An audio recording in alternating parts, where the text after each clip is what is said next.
कहानी है। मैं दिल्ली कॉलेज में पढ़ता हूँ। ये बात उन दिनों की है जब मेरी मुलाकात एक दोस्त की शादी में एक लड़की से हुई थी। उसका नाम शालिनी था। वो बहुत ही खूबसूरत थी और अपने फाइनल ईयर में थी। जब शादी में वरमाला की रस्म चल रही थी तभी मैं उसे और वो मुझे बार बार देख रहे थे। जूते चुराई की रस्म में तो वो हमसे बहुत छेड़खानी और हम उससे बहुत मजाक कर रहे थे।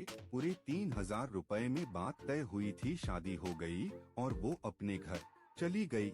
मैं उसके बारे में बार बार सोच रहा था। जब मेरा दोस्त हनीमून से वापस आया तो मैंने उसकी बारे में पूछा। उसने बताया कि उसका नाम शालिनी है और वो उसकी पत्नी की बहुत गहरी दोस्त है। मेरे दोस्त की पत्नी अपने मायके चली गई। फिर हम उसे लेने गए। मैं शालिनी को वह देखकर चौंक गया। मेरे दिल से निकला वायो वायो, मजा आ गया। मेरे चेहरे पर एक स्माइल सी आ गई। मैंने उससे बात की और पूछा उसके बारे में। वो भी पढ़ रही थी कॉलेज में। फिर हम दोनों में मिलने का सिलसिला चला। मैं उससे दिल ही दिल में प्यार करने लगा और फिर एक दिन उससे शादी की बात कर दी। वो भी मुझे चाहती थी और शादी करने के लिए तैयार हो गई थी। मैंने अपनी शादी की बात आगे बढ़ाने के लिए अपने दोस्त की वाइफ से बोला तो वो मान गए और उसके पापा से बात चलने के लिए मान गए। मेरी कास्ट छोटी थी और वो ब्राह्मण थे।